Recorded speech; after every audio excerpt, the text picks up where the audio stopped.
Hi everyone, so I'm here tonight with part 1 of a 10 cards, 1 kit video for Hero Arts' April Fiesta kit. So let's just jump right into card number 1.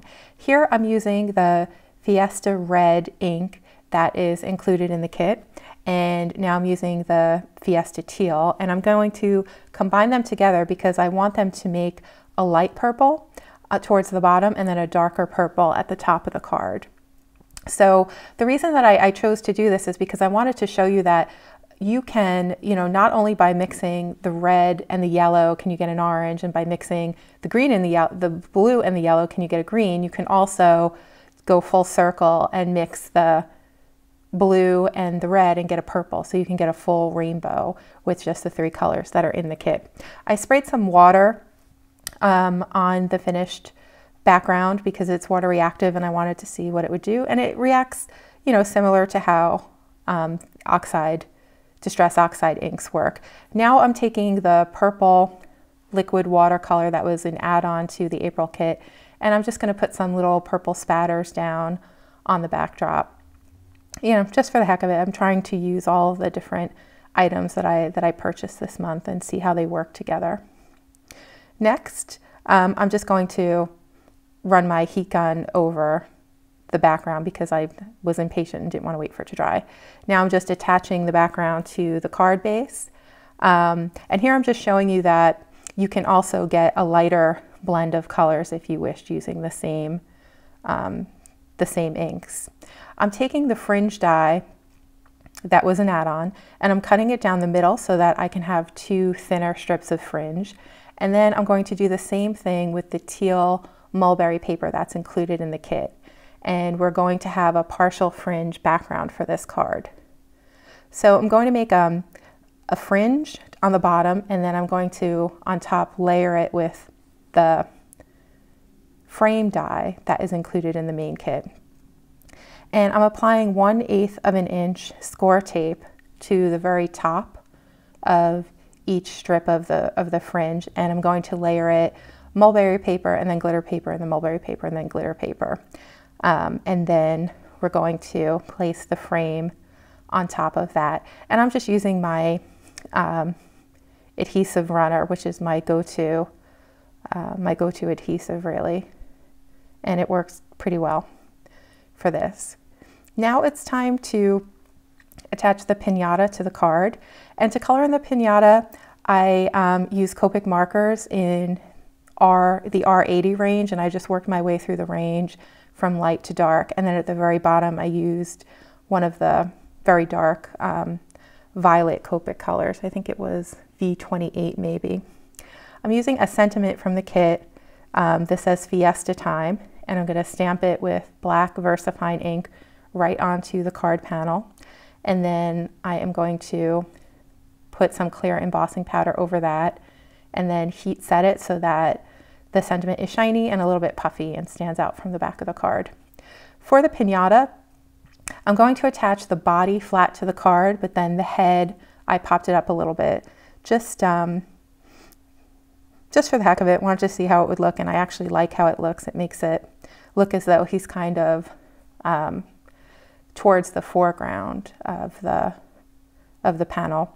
I'm just using some Nouveau drops here to fill in the little parts of the little flowers, and I'm using bubblegum, carnation pink, and Caribbean Ocean. And I'm going to just do the same pattern that I used on the top on the bottom, and that finishes card 1. For card 2, we're going to use the Fiesta Time add-on stamp and die set, and we're going to start by coloring in the taco shell, and I'm going to use Y32 along the bottom of the shell, and then I think that was Y15 or Y18 along the top, and then YR27 and YR24 along the very, very edges of the taco to make it look like it's crispy. And then I just blended that together with the lighter yellow colors. Now for the little pieces sticking out of the taco, I decided that I wanted my pieces to be meat. I think you could have them be meat or lettuce, but I just thought it would be fun to add in some meat, and I used the E13 and E17 there. For the lettuce, I used Y05 and Y09, and then for the tomatoes, R24 and R29. For the ears on both of the Chihuahuas, I used a mixture of R00, R30, and then R20. And for the tongue, I just used R20.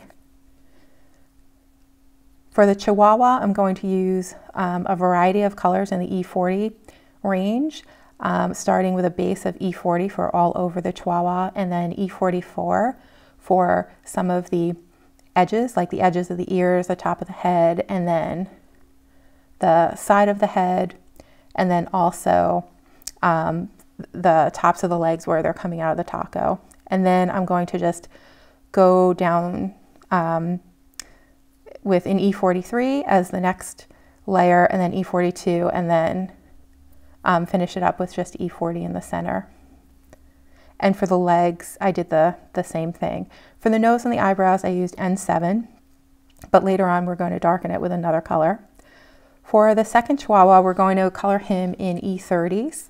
And here I'm just using 3 markers. I'm going to use E30 for the base, and then for the edges and the shadows, we're going to use E35.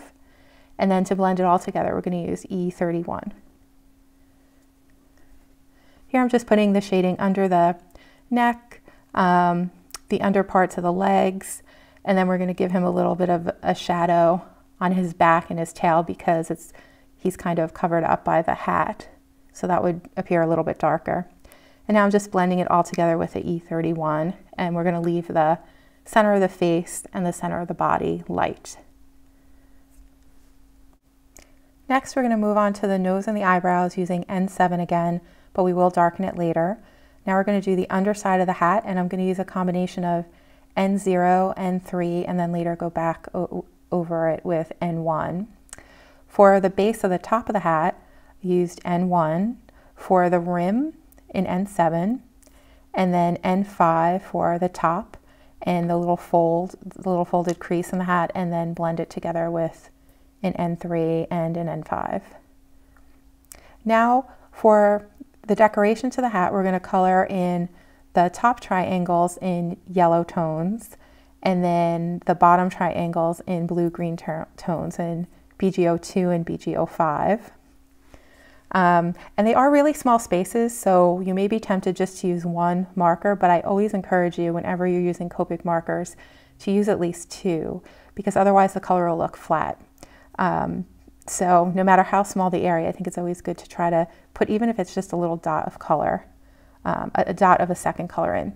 Now I'm just taking the dies and I'm going to cut them out.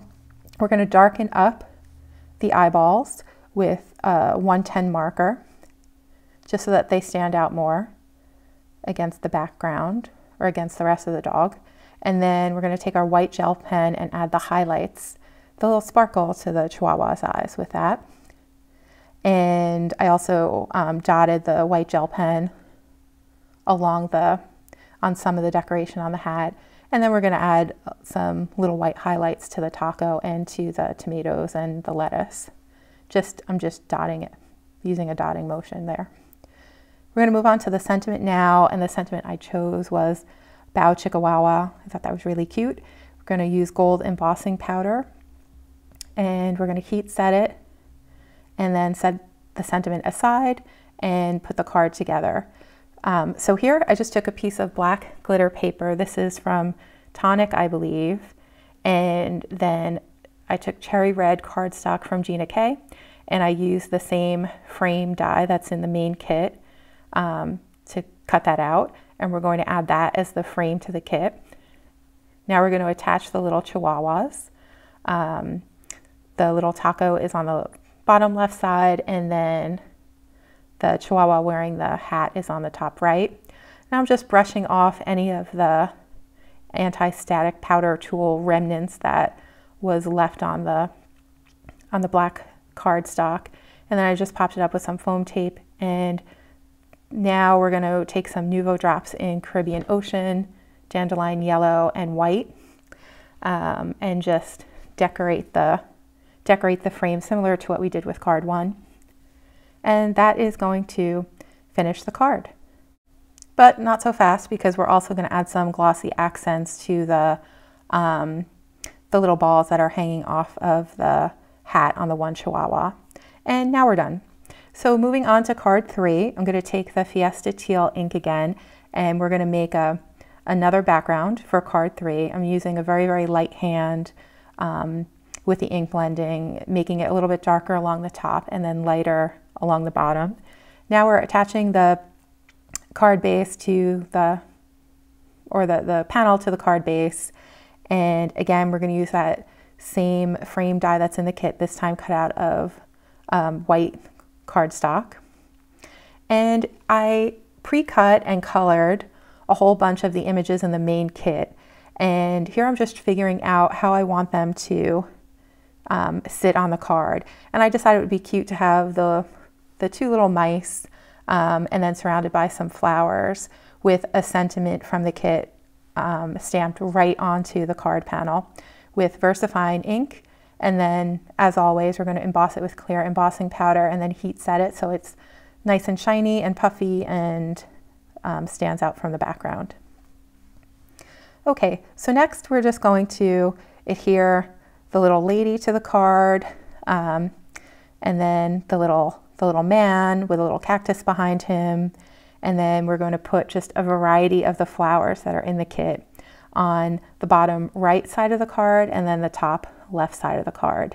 And the flowers that are all the way in the back are just adhered directly to the card. Those that are in front, I popped up on just 1 layer of foam tape. We're gonna, again, add the Nuvo drops, this time in red berry and carnation pink and bubblegum. And to finish it off, we're just going to apply glossy accents to the lady's headband, to the horn, to parts of the hat, and then to all of the flowers. Just because I feel like with this kit, this is a kit that really invites you to go over the top. So why not go over the top, right? With the colors we use, with the embellishments, and whatnot. I will be back soon with part 2 and then part 3 and then a story time video for this kit. I hope you enjoyed this video. I hope it gives you some ideas for your own work, and I will see you soon.